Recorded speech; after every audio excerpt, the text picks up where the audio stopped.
Ya, Bapak Ibu, Saudara yang dikasihi oleh Tuhan, mari kita langsung buka firman Tuhan di dalam Yohanes pasalnya yang kelima. Yohanes pasalnya yang kelima, ayat 1 sampai ayatnya yang ke-9. Yohanes pasal 5 ayat 1 sampai ayatnya yang ke-9.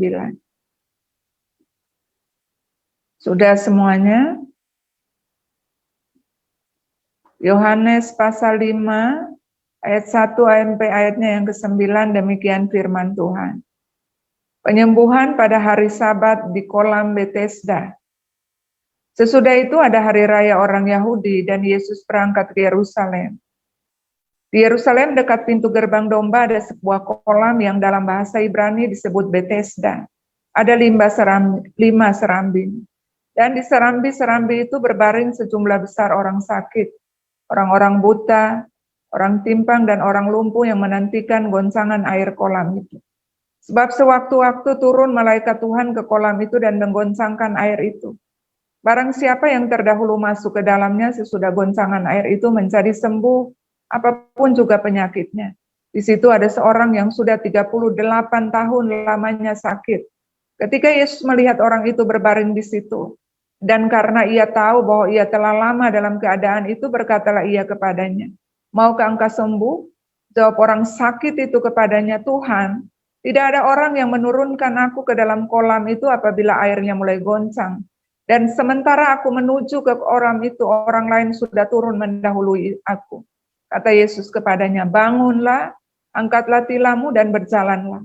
Dan pada saat itu juga sembuhlah orang itu, lalu ia mengangkat tilamnya dan berjalan. Tetapi hari itu, hari Sabat. Amin. Ya Bapak Ibu, Saudara yang dikasihi Tuhan, ini kisah yang luar biasa, yang menarik bagi kita untuk kita simak pagi ini. Bapak Ibu, Saudara yang dikasihi oleh Tuhan. Nah, dalam hidup kita ini kita harus sadar bahwa Tuhan selalu menyediakan semua fasilitas yang terbaik bagi kita. Semua yang terbaik, berkat yang terbaik, mujizat yang terbaik, semua yang terbaik itu Tuhan siapkan dalam hidup kita. Setiap orang punya kesempatan yang sama untuk menikmatinya. Tidak ada bagi Tuhan itu, Tuhan tidak pernah memilih kasih Bapak Ibu.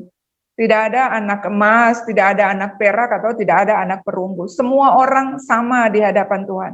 Kita semua punya kesempatan yang sama untuk mengalami mujizat Tuhan, untuk diberkati oleh Tuhan. Nah, Bapak Ibu, kadang-kadang dalam hidup ini ketika kita bergumul, kita menantikan sesuatu yang kita doakan begitu lama dalam hidup kita, ada banyak orang yang tidak sabar untuk menunggu waktunya Tuhan. Banyak orang akhirnya suka bersungut-sungut, ya, tidak bersyukur, ya. Orang kecewa, bahkan banyak orang yang akhirnya lalu meninggalkan Tuhan. Tidak mau lagi berdoa, tidak lagi mau baca firman Tuhan, tidak mau lagi lakukan sesuatu yang benar di hadapan Tuhan. Ya kan? Padahal sekali lagi bahwa semua orang punya kesempatan yang sama. Alkitab bilang di Yerusalem, di kota damai sejahtera, ada Betesda di situ, ada rumah kemurahan, rumah belas kasihan, rumah rahmat. Ya, segala sesuatu yang terbaik tersedia untuk kita semuanya. Amin, Bapak Ibu. Jadi tidak ada orang yang dianaktirikan oleh Tuhan. Semua orang itu berharga, semua orang itu spesial bagi Tuhan. Nah, Bapak Ibu, untuk mengalami mujizat Tuhan, untuk mengalami segala yang terbaik dari Tuhan, ada 2 poin yang saya bagikan untuk kita pagi ini. Yang pertama adalah begini, bertemu secara pribadi dengan Tuhan adalah cara yang tepat dan cepat untuk mengalami mujizat. Sekali lagi, bertemu secara pribadi dengan Tuhan adalah cara yang tepat dan cepat untuk mengalami mujizat Tuhan atau mengalami keberkatan Tuhan dalam hidup. Nah, manusia seringkali memakai cara-cara yang menurut pikirannya sendiri, ya, menurut pendapat orang lain, ikut tradisi-tradisi, atau hanya sekedar ikut-ikutan, ya, mood, apa yang suka, apa yang tidak suka, selalu orang melakukannya dalam hidup. Akibatnya apa Bapak Ibu? Kita baca tadi, ayat yang kita baca tadi, akibatnya gini, terjadi persaingan-persaingan yang tidak lagi berdasar pada kasih, pada kebenaran-kebenaran firman Tuhan. Orang menjadi egois, ya kan? Orang menjadi egois, Bapak Ibu. Tidak lagi peduli tentang kebutuhan orang lain. Kita lebih pentingkan diri kita sendiri. Yang penting saya selamat, yang penting saya pulih, yang penting saya diberkati. Kita nggak peduli tentang orang lain, ya kan? Kita lakukan apa saja yang menurut kita tuh itu bisa menguntungkan diri kita. Yang penting kita diberkati, yang penting kita senang, yang penting kita happy, kita nggak peduli dengan orang lain. Nah, pada bacaan ini kan kita dapati di sini Bapak Ibu, bahwa Alkitab bilang ada sejumlah besar orang sakit yang terbaring di situ kan. Ada orang-orang buta, ya, ada orang buta, nah, terus ada orang timpang, ada orang lumpuh yang berbaring di situ Bapak Ibu. Nah, kemudian Alkitab bilang sewaktu-waktu terjadi goncangan air Bapak Ibu.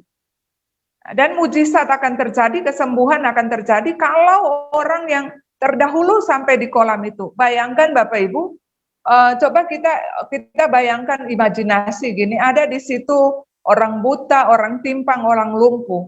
Lalu Alkitab bilang sewaktu-waktu. Jadi waktu yang tidak ditentukan dengan pasti jam berapa, waktunya pagi atau siang atau malam, tidak ditentukan dengan pasti di situ. Alkitab hanya bilang sewaktu-waktu, gitu ya. Jadi bisa jadi malam, bisa jadi jam 10, bisa jadi jam 3 subuh, bisa jadi jam 1 siang, itu tidak menentu Bapak Ibu. Nah, bayangkan kumpulan orang sakit ini, orang buta, orang timpang, orang lumpuh akan berlomba untuk apa? Untuk sembuh, untuk berlari, untuk menjadi yang paling awal datang Bapak Ibu.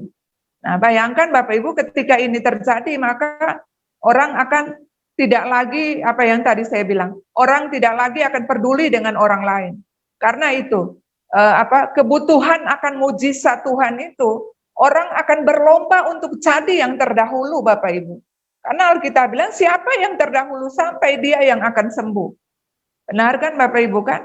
Nah, sebenarnya gini, sisi yang berbeda ini hal yang positif, artinya kebutuhan ini mendorong orang untuk berlomba untuk menjadi yang terdahulu. Artinya orang akan fokus gini, fokus sungguh-sungguh kepada Tuhan.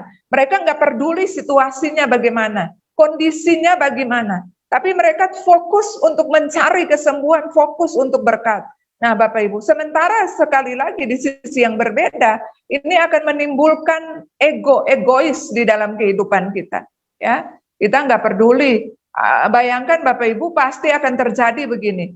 Pasti orang akan berlari, orang-orang sakit ini akan berlari, mereka akan saling menabrak satu dengan yang lain, saling berjatuhan. Bahkan kalau kita baca, maka di situ bukan hanya ada orang-orang sakit kan, bahkan ada orang-orang lain di situ yang menolong mereka untuk menjadi yang terdahulu Bapak Ibu. Mungkin keluarga, teman, ya kan? Mungkin keluarga, teman, atau orang-orang yang terdekat yang akan membawa keluarganya yang sakit itu untuk mengalami mujizat Tuhan Bapak Ibu. Nah, Bapak Ibu lihat ini, orang akan berlomba untuk menjadi yang terdahulu, ya kan? Orang akan berlomba untuk menjadi yang terdahulu. Mereka akan tidak mengabaikan lagi ya kebenaran-kebenaran kasih di dalam kehidupan, karena semua orang berlomba untuk dapat mujizat, untuk diberkati Bapak Ibu. Nah, berbeda saudara lihat, Tuhan Yesus memakai cara yang sangat mudah ketika menyembuhkan atau melakukan mujizat. Tuhan Yesus tidak mempersulit saudara. Ketika Tuhan Yesus berjumpa dengan orang sakit, dia tidak menyuruh untuk melakukan proses-proses yang tadi yang berlomba-berlomba itu, berlari itu saudara, untuk menjadi yang terdahulu, tidak. Tapi Tuhan Yesus bertindak dengan caranya sendiri. Kita lihat di ayat yang keempat kan. Itu ayat yang keempat dan ayat kelima itu saudara lihat. Orang berlomba dengan hal-hal yang itu saudara, yang saling menjatuhkan, saling mendorong satu dengan yang lain. Saudara lihat, tapi Tuhan Yesus tidak melakukan hal yang sama seperti itu. Yesus bertindak dengan caranya sendiri. Mengabaikan sifat kemanusiaan dari orang sakit. Apa sifat kemanusiaan? Ketika orang sakit, orang rentan, orang gampang tersinggung, ya kan? Gampang menyalahkan orang lain, tidak melakukan sesuatu, hanya duduk saja menunggu orang lain untuk menolongnya. Nah, ini dia Bapak Ibu. Ayat ini cerita tentang satu orang yang sudah 38 tahun sakit kan. Nah, Alkitab bilang dia di situ dan tidak melakukan apapun. Ketika Tuhan Yesus tanya gini, maukah engkau sembuh? Jawabannya bukan mau Tuhan, tetapi dia malah menyalahkan orang lain. Dia bilang apa? Tuhan, tidak ada orang yang menurunkan aku ke dalam kolam itu. Ya. Nah, ini sifat kemanusiaan dari manusia, Bapak Ibu. Sifat manusia itu gampang sekali menyalahkan orang lain. Ketika tidak diberkati, belum sembuh, belum mengalami mujizat Tuhan, orang lain yang disalahkan, situasi yang disalahkan. Orang tidak melakukan sesuatu, dia hanya duduk dan menunggu, Bapak Ibu. Dan menunggu orang lain untuk menolongnya. Dia hanya jadi penonton di situ, Bapak Ibu. Nah, perjumpaan dengan Tuhan Yesus adalah kunci mujizat, kesembuhan, sebab dia berkuasa atas segalanya dalam hidup kita. Atas hidup, atas segala situasi yang terjadi dalam kehidupan kita. Ketika kita bertemu secara pribadi, maka kita juga mengalami seluruh eksistensinya, termasuk mujizatnya. Mujizat bisa saja terjadi dengan cara-cara yang lain, Bapak Ibu. Saudara bisa ke dukun, bisa sembuh, ya kan? Ya, tetapi gini, Yesus itu satu-satunya. Saudara bisa sembuh, tetapi keselamatan saudara tidak dapat kalau tidak di dalam Tuhan. Ya kan? Saudara bisa sembuh dengan datang ke orang pintar, datang ke dukun, datang kemana-mana di luar Tuhan. Tapi sekali lagi, keselamatan tidak saudara dapat. Karena itu satu-satunya di dalam Tuhan. Nah, hal yang paling penting, saudara, adalah kita bertemu secara pribadi dengan Tuhan. Saya pikir orang ini 38 tahun menunggu di situ menjadi penonton, tidak lakukan apapun, tetapi dia menjadi orang yang sangat beruntung. Karena apa? Dia bukan hanya mengalami mujizat kesembuhan, tapi yang paling utama adalah dia bertemu secara pribadi dengan Tuhan. Saudara pilih mana? Sembuh saja, tapi saudara tidak pernah ketemu pribadi dengan Tuhan, atau yang kedua, saudara sembuh plus saudara bertemu pribadi dengan Tuhan. Saya percaya kita semua mau menjadi orang-orang yang bukan hanya mengalami mujizat, bukan hanya mengalami keberkatan dalam hidup kita, tetapi kita juga mau yang paling utama adalah kita bertemu secara pribadi dengan Tuhan. Sebab apa? Saya percaya ketika kita mengalami perjumpaan pribadi dengan Tuhan, mujizat Tuhan pasti terjadi. Amin, Bapak Ibu. Nah, orang ini mengalami, saudara, ketika dia bertemu secara pribadi dengan Tuhan, dia juga mengalami mujizat dari Tuhan. Orang yang lain yang disembuhkan, mereka sembuh, benar mereka sembuh, Bapak Ibu. Dengan melakukan hal-hal yang tadi, berlomba, menjadi yang terdahulu, menjadi yang terdepan, ya kan? Berlomba dengan sekuat tenaga, mungkin saling mendorong, saling jatuhin. Manusia kan begitu, Bapak Ibu. Melakukan segala sesuatu di atas dasar yang bukan kebenaran. Maka saudara lihat, untuk mencapai sesuatu, maaf,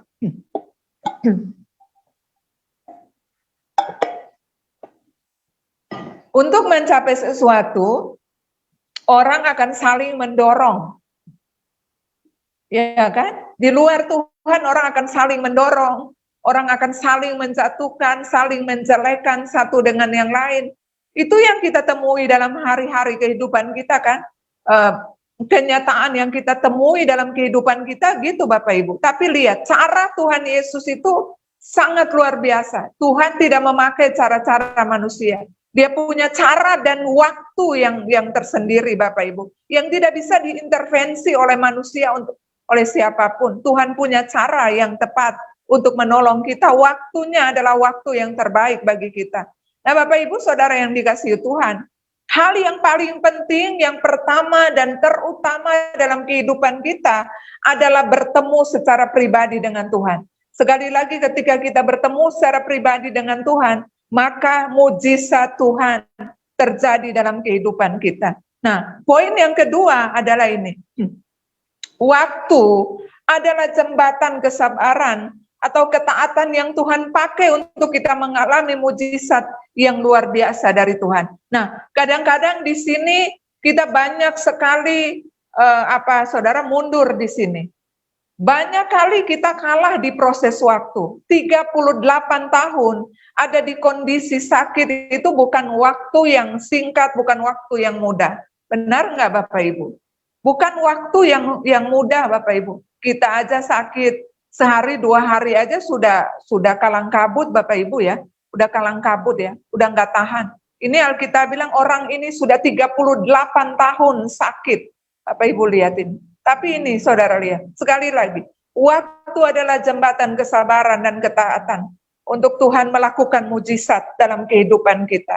Contoh yang satu, yang lain juga adalah ketika Lazarus mati, Bapak Ibu. Alkitab bilang, sudah 4 hari dia dalam kuburan, dan Alkitab bilang bahwa Tuhan Yesus sengaja tidak datang. Tujuannya apa Bapak Ibu? Untuk menyatakan kemuliaannya. Nah, banyak kali dalam hidup ini, kadang-kadang Tuhan sengaja, Bapak Ibu, sengaja mengulur-ulur waktu. Tujuannya cuma satu, Bapak Ibu, supaya kita berjumpa pribadi dengan Tuhan, supaya kita kenal Dia dengan benar, supaya bukan mujizat tujuan kita, tetapi Tuhan bertemu dengan Tuhan itu tujuan utama dalam hidup kita. Bukan berarti Tuhan tidak peduli dengan kita, Tuhan tidak sayang kita, tidak Bapak Ibu. Tapi justru Dia sayang kita. Dia mau supaya kita tuh punya fokus yang benar, bahwa mencari Dia, mengenal Dia, bertemu pribadi dengan Tuhan. Itu yang paling utama, itu tujuan utama dalam hidup. Bukan mujizat, bukan berkat, tapi Tuhan pribadinya adalah yang utama dalam hidup kita. Saudara lihat kan, ketika orang lain berlomba untuk jadi yang terdahulu dengan segala cara, segala akibat, itu saling mendorong, saling berjatuhan, saling berdesak-desakan, ya, dan sebagainya. Orang ini yang 38 tahun ini hanya duduk dan melihat. Saudara lihat kan, dia tidak lakukan apapun, cuma duduk dan melihat. Dan ini saudara, kesabaran selama 38 tahun dalam situasi demikian. Alkitab bilang begini, ayat yang ke-6 bilang begini, Tuhan tahu. Dia tahu Bapak Ibu. Bapak Ibu dengar ini baik-baik. Segala sesuatu yang terjadi dalam hidup kita, apapun itu, baik susah senang, ya, dalam tekanan, dalam masalah sesulit apapun, Alkitab bilang Dia tahu. Ya, Dia tahu, Tuhan tahu. Dia Tuhan yang hidup. Dia tahu apa saja yang terjadi, bahkan apa yang terjadi di hati kita, di pikiran kita, Tuhan tahu. Ayat yang 6 bilang, ternyata 38 tahun orang ini sakit, Alkitab bilang Dia tahu apa yang terjadi. Nah, segala yang terjadi dalam hidup, saudara jangan takut, jangan kecewa, jangan khawatir. Apapun yang terjadi, apapun masalahmu, Dia tahu. Amin. Nah, bertemu dengan Dia dan nikmati proses dalam waktu kesabaran dan ketaatan kepada Dia. Nah, dalam proses waktu untuk menunggu, Tuhan menjawab setiap doa kita untuk menantikan mujizat keberkatan yang Tuhan janjikan, Tuhan sediakan bagi kita. Mari kita menunggu dengan sabar, dengan taat untuk melakukan setiap kehendak-Nya. Kesabaran adalah sikap hati untuk kita menanti dengan percaya sepenuhnya kepada kedaulatan Tuhan dan belajar bersyukur dan menerima segala sesuatu yang tulus, Bapak Ibu, sekalipun keadaan tidak seperti yang kita harapkan. Amin, Bapak Ibu. Belajar bersyukur dan menerima segala sesuatu dengan tulus. Dalam penantian, Bapak Ibu, terkadang begini. Dalam penantian kita untuk menantikan jawaban, menantikan mujizat, menantikan berkat yang Tuhan janjikan dalam hidup kita. Dalam penantian itu terkadang, Bapak Ibu, terkadang Tuhan tidak merubah situasi. Tetapi yang justru Dia rubah adalah hidup kita. Amin, Bapak Ibu, sekali lagi. Terkadang dalam menantikan mujizat, menantikan jawaban Tuhan dalam kehidupan, dalam menantikan segala sesuatu yang kita harapkan dalam hidup ini, terkadang Tuhan tidak rubah situasi. Tapi yang Dia rubah adalah hidup kita. Sebab saya percaya gini, ketika kita berubah, situasi pasti berubah. Amin, Bapak Ibu. Ketika kita berubah, situasi pasti berubah. Dia justru merubah kita menjadi pribadi yang sesuai dengan kehendak-Nya. Amin, Bapak Ibu. Nah, percayalah, yang Dia rindu adalah kita berjumpa pribadi dengan Tuhan. ketika kita mengalami mujizat Tuhan, ketika kita mengenal Dia dengan benar, mujizat Tuhan pasti terjadi. Waktunya pasti yang terbaik dalam kehidupan kita. Amin Bapak Ibu. Nah jadi Bapak Ibu Saudara yang dikasihi Tuhan, jangan cepat kecewa, jangan cepat menghakimi Tuhan terlebih atau menyalahkan situasi, menyalahkan orang lain. Percayalah bahwa rancangan Tuhan, waktunya adalah waktu yang terbaik bagi hidup kita. Tuhan itu kadang-kadang sepertinya Tuhan lambat bekerja, tapi Dia tidak pernah terlambat untuk menolong kita. Amin Bapak Ibu, kita punya waktu, setiap kita punya rentang waktu yang panjang dalam pergumulan, dalam setiap proses-proses yang kita alami dalam hidup kita Bapak Ibu. Tapi percayalah bahwa Tuhan itu tidak pernah meninggalkan kita sedetik pun. Alkitab pada ayat yang ke-6 dari Yohanes pasal yang ke-5 itu, ayat yang ke-6 itu adalah kunci bahwa Dia tahu segala sesuatu yang terjadi dalam hidup kita. Maka itu Bapak Ibu jangan pernah sekali lagi kita kemudian kita mundur dari Tuhan, kita kecewa, lalu kita tidak mau berdoa lagi, kita tidak mau mengasihi Tuhan lagi, atau kadang yang lebih ekstrim kita tinggalkan Tuhan. Jangan Bapak Ibu, sebab nanti saudara akan kehilangan keselamatan yang Tuhan janjikan dalam hidup kita. Mungkin saudara di luar Tuhan, saudara diberkati, saudara sembuh, saudara mengalami banyak hal, saudara. Tetapi satu hal yang pasti bahwa keselamatan itu tidak menjadi bagian saudara ketika saudara jauh dari Tuhan, ketika saudara meninggalkan Tuhan. Nah, hal paling penting dari pelajaran kita pagi ini adalah mari kita berusaha untuk saudara dalam penantian kita, dalam kesabaran kita, dalam waktu yang panjang yang Tuhan izinkan terjadi dalam seluruh hidup kita adalah ini Bapak Ibu, kita bertemu secara pribadi dengan Tuhan, mengenal Dia dengan benar, ya, hubungan pribadi kita dengan Tuhan, bertemu secara pribadi dengan Tuhan adalah cara yang tepat dan cara yang cepat untuk mengalami mujizat Tuhan dalam kehidupan kita.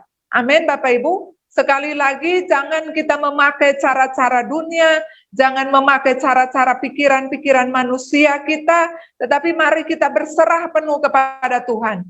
Amin Bapak Ibu, jangan terpengaruh ketika orang lain diberkati kita belum, orang lain disembuhkan kita belum, orang lain mengalami mujizat kita belum, lalu kita melakukan hal-hal di luar kehendak Tuhan.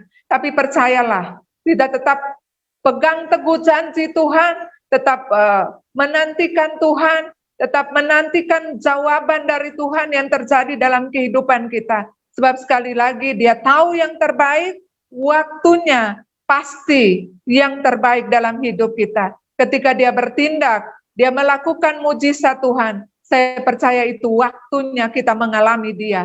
Waktunya pasti yang terbaik dalam hidup kita. Amin Bapak Ibu. Nah, 2 poin ini saya bagikan untuk kita pagi ini.